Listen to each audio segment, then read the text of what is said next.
pessoal do canal Radiologia, hoje eu trouxe um caso clínico de hemorragia digestiva baixa, alguns aspectos importantes, né, da radiologia nesse contexto clínico. Então, tratava esse paciente masculino de 72 anos, ele chegou do hospital através de ambulância, hipertenso, obeso, DPOC com corpo monale, tinha passado de uma lobectomia superior do pulmão direito por conta de neoplasia, tinha pneumonia de repetição, carcinoma prostático tratado com prostatectomia, última internação há 5 dias, era um frequente assíduo, né, paciente do hospital, iniciou há 2 dias com febre de 37,9, piora da dispneia e necessidade de uso contínuo de BiPAP. Em relação a cirurgias prévias, apendicectomia, medalectomia, osteossíntese de tornozelo esquerdo, lobectomia direita pelo câncer de pulmão, nodulectomia pulmonar esquerda, prostatectomia e postectomia. E durante a evolução ele apresentou um quadro de instabilidade hemodinâmica, tá? Manifesta principalmente com taquicardia e hipotensão, tá? A frequência chegou a 150 batimentos por minuto. Tentou-se, obviamente, as manobras usuais, né, de reposição volêmica e etc. E tinha um dado clínico importante, ele apresentou na fralda uma enterorragia significativamente. Chamada a equipe assistente. Mediante essa situação, a primeira proposta da equipe assistente, obviamente depois da estabilidade hemodinâmica que conseguiu razoavelmente do paciente, foi solicitar uma endoscopia digestiva alta. Então, a principal causa, etiologia e endoscopia nessas situações é de fácil acesso, dentro do paciente institucionalizado, dentro do hospital, procura de hemorragia digestiva alta, que foi negativa nesse paciente, tá? Tinha resíduo alimentar, entretanto não tinha sinais de sangramento. Então, a segunda etapa foi a solicitação de uma AngioDC para ver o sítio de sangramento também, agora o paciente já estava hemodinamicamente, tá? Então, vamos ao caso. Então, a proposta desse caso aqui, gente, foi fazer um estudo que inicialmente ele foi feito direto com fase arterial, tá? E posteriormente foi feito com uma fase portal em seguida.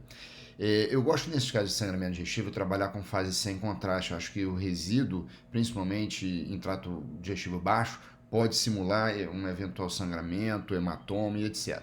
Entretanto, esse era um aparelho de dupla energia, onde a gente pode fazer a reconstrução virtual da fase sem contraste. Então, por isso que o pessoal adotou fazer direto com contraste, então com a preocupação dele fazer uma instabilidade hemodinâmica ali no próprio serviço, né? Então, uma fase arterial, paciente relativamente grave, então braço para baixo, gerando um pouco de artefato, de endurecimento do raio, né?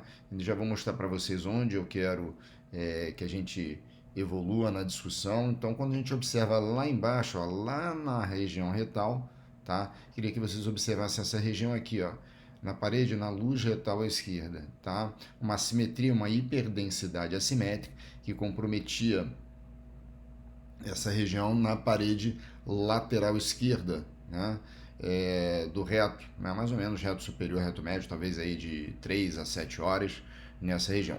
Quando a gente faz a fase subsequente, eu vou botar ela aqui do lado, que foi uma fase portal, a gente observa que aquela região, na realidade, ela aumenta a sua hiperdensidade. Então, se vocês observarem aqui, ó, observe que o paciente aumentou de uma fase para outra essa hiperdensidade. Por isso que é importante a gente trabalhar com múltiplas fases no contexto da investigação de sangramento e principalmente para caracterização de sangramento ativo. Então, repara que ele aumentou, inclusive, ó, eu vou ter um componente aqui, ó, meio de depósito desse contraste administrado, caracterizando que esse paciente tem um sangramento ativo, ok?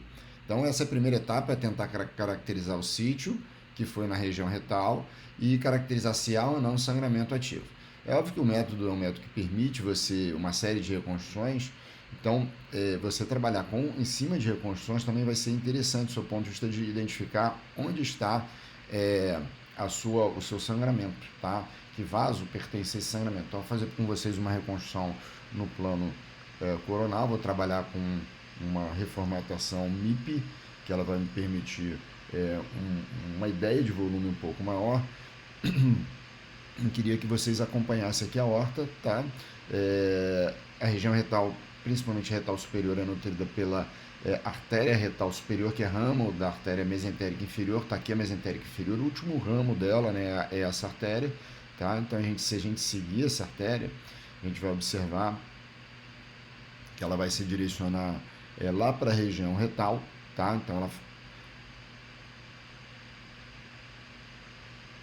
A gente está observando ela aqui, ó, na ponta do cursor, tá? Ela vai se direcionando para a região retal, tá? Aqui na ponta do cursor. E ela, na verdade, é ela que era responsável pelo foco de sangramento do paciente, tá? Então, a gente fez as 3 etapas que são necessárias. Então, aqui, ó, chegando à região onde havia o sangramento, tá?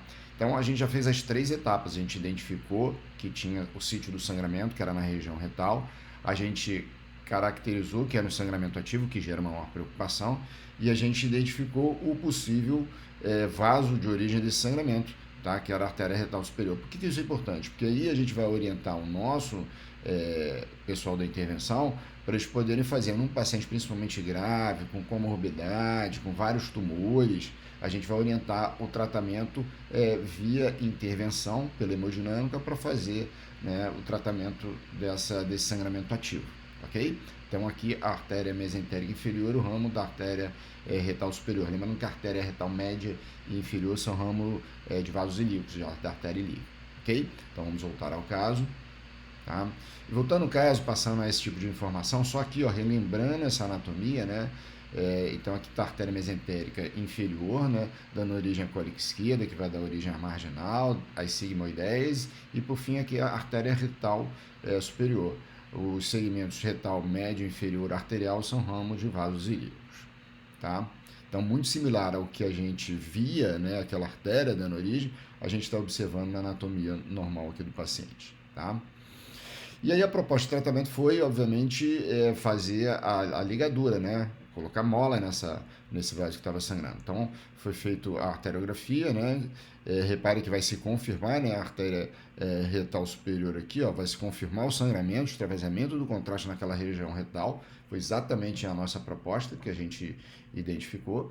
E, posteriormente, vocês observem uma mola aqui, ó, mola bem identificada aqui, ó, obliterando o fluxo que ia para a artéria retal superior, né? E a gente não observa mais, né, o extravasamento de contraste nessa região. O paciente evoluiu bem com estabilidade hemodinâmica pós-procedimento, tá? Então, para finalizar, eu queria trazer esse artigo para vocês, um artigo da Radiographics, que ele fala exatamente sobre o papel, né, da tomografia computadorizada no sangramento gastrointestinal agudo. Tá? Então, dizer que ela tem um papel de extrema importância na hemorragia digestiva baixa, ela deve ser o primeiro método diagnóstico para a gente se fazer, obviamente depois da estabilidade hemodinâmica do paciente. Se a suspeita for hemorragia digestiva alta, que a endoscopia digestiva alta é a primeira etapa e a arteriografia por TC a segunda etapa. Por que isso, gente? Porque ela tem uma sensibilidade e especificidade extremamente elevada, né? Os valores estatísticos aqui botando 85 a sensibilidade e especificidade de 92 uma meta-análise, né? Com 672 pacientes. E isso se dá porque a sensibilidade você consegue detectar com débitos muito pequenos de sangramento. Então, em torno de 0,3 a 0,5 eu já consigo identificar. Então, uma ideia que às vezes as pessoas têm equivocada, que o melhor método é a arteriografia. Não, o melhor método do sangramento ativo e digestivo é a angio-TC. Tá? Ela consegue detectar, ela só perde essa sensibilidade para o estudo de medicina nuclear com hemácia marcada. Tá? Do ponto de vista de protocolo, eu recomendo, né, o artigo fala em 3 fases, mas eu recomendo ao menos você fazer 2 fases, tá? 3 fases o ideal, e eu sugiro, principalmente se não tiver um aparelho de dupla energia, você fazer a fase sem contraste para evitar aí confusão de resíduo intestinal te simulando hematoma. E, sob o ponto de vista de etiologia de causas, né, eu queria que vocês guardassem esses 5 primeiros aqui. A doença diverticular, né, princípio de verticulose, a colite isquêmica, hemorroida, neoplasias coloretais e angiectasia e angiodisplasia. Ok, gente? Então, espero que tenha sido útil e um grande abraço a todos.